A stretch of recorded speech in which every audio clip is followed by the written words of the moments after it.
అందరికీ నమస్కారం. నేను మీ ఆయుర్వేద డాక్టర్ చిట్టిపుట్ల మధుసూదన శర్మని. మనం ఈ వీడియోలో వెయిట్ లాస్ అయ్యేందుకు లవంగాలతో వైద్యం అనేటువంటి ఆసక్తిదాయకమైనటువంటి అంశాన్ని గురించి తెలుసుకోబోతున్నాం.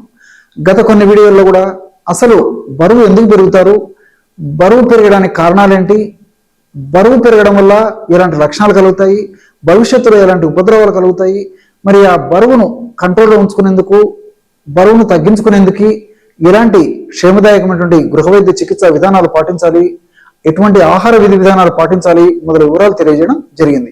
ఈ వీడియోలో మరొక ఫార్ములాని ఈ వెయిట్ లాస్ అయ్యేందుకు మనం తెలుసుకోబోతున్నాం. ఈ రోజుల్లో అత్యంత సర్వసాధారణటువంటి మేజర్ సమస్యగా పరిణమించేటువంటి సమస్య ఈ యొక్క అధిక బరువు. దీనికి అనేక రకాలైన కారణాలు. మరి కొద్ది ప్రమాణంలో బరువు అధికంగా ఉన్నప్పుడు అంతగా పండించుకోరు, కానీ మరి బరువు క్రమంగా పెరిగే కొద్దీ అప్పుడు ఆరోగ్య స్పృహ అవగాహన పెరిగి అప్పుడు ప్రయత్నాలు మొదలుపెట్టేటువంటి పరిస్థితి చాలా మందిలో ఉంటూ ఉంటుంది. ఏది ఏమైనప్పటికీ మరి బరువును నియంత్రించుకోవడం, అధికంగా ఉన్నటువంటి బరువును తగ్గించుకోవడం చాలా చాలా ముఖ్యం.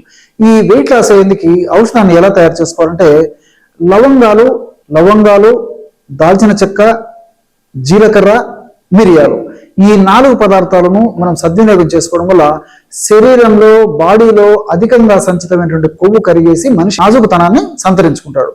ఔషధం ఎలా తయారు చేసుకోవాలంటే లవంగాలను కాస్త వేయించేసేసి ఒక 15 గ్రాములు తీసుకోండి.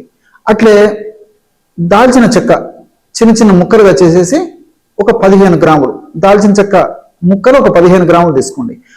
అదేవిధంగా జీలకర్రను శుభ్రం చేసేసి ఒక 15 గ్రాములు తీసుకొని ఆ జీలకర్రను కాస్త వేయించేసేయండి. అట్లే 4వ పదార్థంగా మిరియాలను కూడా ఒక 15 గ్రాములు తీసుకొని కాస్త వేయించేసేసి పెట్టుకోవాలన్నమాట. ఈ 4 పదార్థాలు అంటే ఒక్క దాల్చిన చెక్క మినహాయించి మిగిలిన 3 పదార్థాలను విడివిడిగా వేయించేసారనమాట.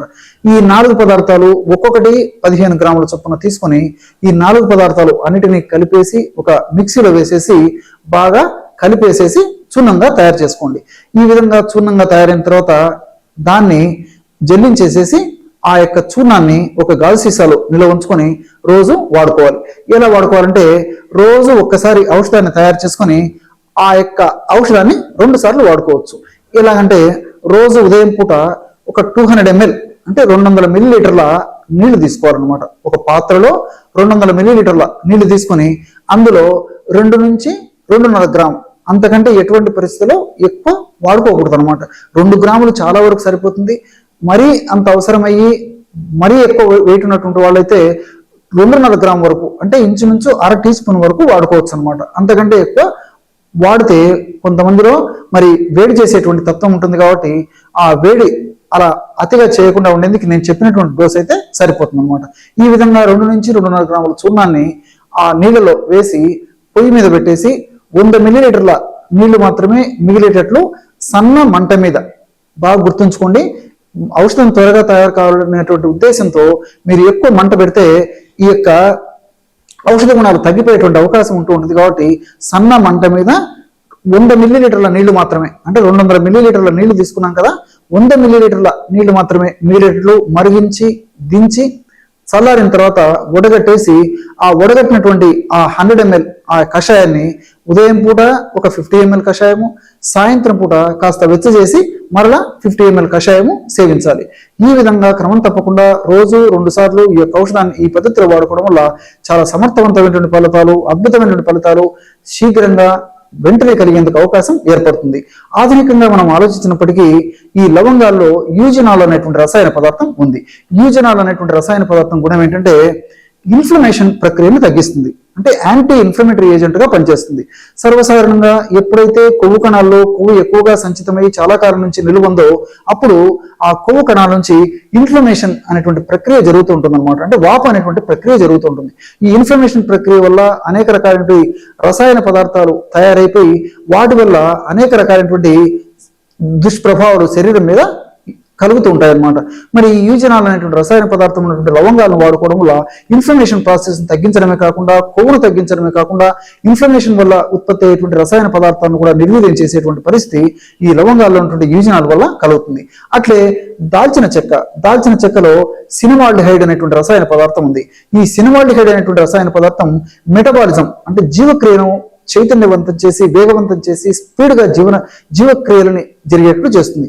ఎప్పుడైతే జీవక్రియలు వేగవంతమై స్పీడ్గా జరుగుతాయో అప్పుడు శరీరంలో కణాల్లో, ముఖ్యంగా ఈ యొక్క కొవ్వు కణాల్లో సంచితమైన కొవ్వు త్వరగా కరగడం మొదలై చాలా త్వరగా ఆ సమస్య నుంచి బయటపడేందుకు అవకాశం ఏర్పడుతుంది. అదేవిధంగా జీలకర్రలో కూడా థైమోక్వినాన్ అనేటువంటి రసాయన పదార్థం ఉంది. ఈ థైమోక్వినాన్ అనేటువంటి రసాయన పదార్థం కూడా జీవక్రియను వేగవంతం చేసి ఆ కొవ్వు కరిగేందుకు ఉపయోగపడుతుంది. అట్లే మిరియాల్లో పెప్పరిన్ అనేటువంటి రసాయన పదార్థం ఉంది. అంతేకాకుండా మిరియాలు ఉన్నటువంటి ఈ రసాయన పదార్థాల గుణం ఏంటంటే మన దేహంలో ముఖ్యంగా జీర్ణ వ్యవస్థకు సంబంధించి ఆకలి ఎక్కువగా కాకుండా తగ్గించేటువంటి పరిస్థితి మిరియాలు ఉన్నటువంటి కొన్ని రసాయన పదార్థాలలో కలుగుతుంది. అంటే మనకి గ్రిలిన్ అనేటువంటి హార్మోన్ ఉత్పత్తి అవుతూ ఉంటుంది అనమాట. ఈ హార్మోన్ ఉత్పత్తి ఎక్కువ అయ్యే కొద్దీ ఆకలి ఎక్కువగా అవుతుంటుంది. ఈ మిరియాలు ఉన్నటువంటి పెప్పరిన్ లాంటి రసాయన పదార్థాలు గ్రిలిన్ అనేటువంటి ఆకలిని కలుగజేసేటువంటి హార్మోన్ ను ఎక్కువగా ఉత్పత్తి కాకుండా, ఎక్కువగా విడుదల కాకుండా చేస్తుంది. కాబట్టి ఆకలి మనకు తగ్గిపోతుంది. ఎప్పుడైతే ఆకలి తగ్గుతుందో అప్పుడు మనం ఆహార పదార్థాలను తినడం తగ్గిస్తాం. ఎప్పుడైతే ఆహార పదార్థాలను తినడం తగ్గించి పోషకాహార పదార్థాలు అంటే జంక్ ఫుడ్ లాంటివి కాకుండా పోషకభరితమైనటువంటి ఆహారాన్ని తీసుకుంటాము అప్పుడు మనకి శరీరానికి సద్వినియోగం పడమే కాకుండా మరి ఫ్యాట్ కింద కూడా కన్వర్ట్ కాకుండా ఉంటుందన్నమాట. ఇతర దుష్పరిణామాలు కూడా ఉండవు.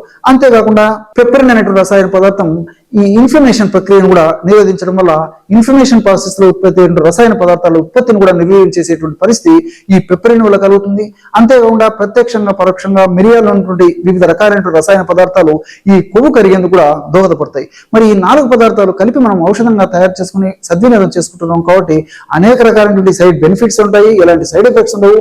క్షేమదాయకంగా వాడుకోవచ్చు. ఔషధాలన్నీ కూడా మనకు తెలిసినట్టువే అందరూ వాడుకోవచ్చు. అదేవిధంగా తయారు చేసుకోవడం సులువు, వాడుకోవడం సులువు, ఫలితాలు కూడా చాలా త్వరగా సమర్థవంతంగా వస్తాయి. కాబట్టి మరి దీర్ఘకాలం పాటు వాడినప్పటికీ ఎలాంటి ఇబ్బందులు కూడా కలవు. కాబట్టి మరి క్షేమదాయకంగా ఉండేటువంటి ఇలాంటి ఔషధాలను వాడుకోవడం వల్ల చక్కటి ఫలితం మన సొంతం అవుతుంది. చూశారు కదా ఎటువంటి సులువైనటువంటి ఔషధ యోగాన్ని వెయిట్ లాస్ అయ్యేందుకు మీరు ఈ వీడియోలో తెలుసుకున్నారో. మరొక వీడియోలో మరొక అంశంతో మళ్ళీ కలుద్దాం. అంతవరకు నమస్కారం. మీ Chittipatla. And for more videos, please subscribe to iDream. Please subscribe to iDream. Please subscribe iDream. And please subscribe to iDream. For more videos, subscribe to iDream. please like, share and subscribe to the channel. Congratulations, iDream. Subscribe to iDream. Subscribe to iDream. So subscribe to iDream Media. iDream ki iDream team andarki huge congratulations. Please subscribe iDream Media. Please subscribe to iDream. Subscribe iDream. Please subscribe to iDream. iDream అంటే నా కళల channel subscribe చేసుకున్న note తిరుగుతలేదు. మీరైతే గంట గుర్తు కొట్టండి. For more such videos, please subscribe to iDream. Subscribe to iDream. Please subscribe to iDream. Please subscribe iDream Media. Please do subscribe to iDream. Please subscribe to iDream Media. For best entertainment and information, please subscribe iDream. And don't forget to subscribe to iDream.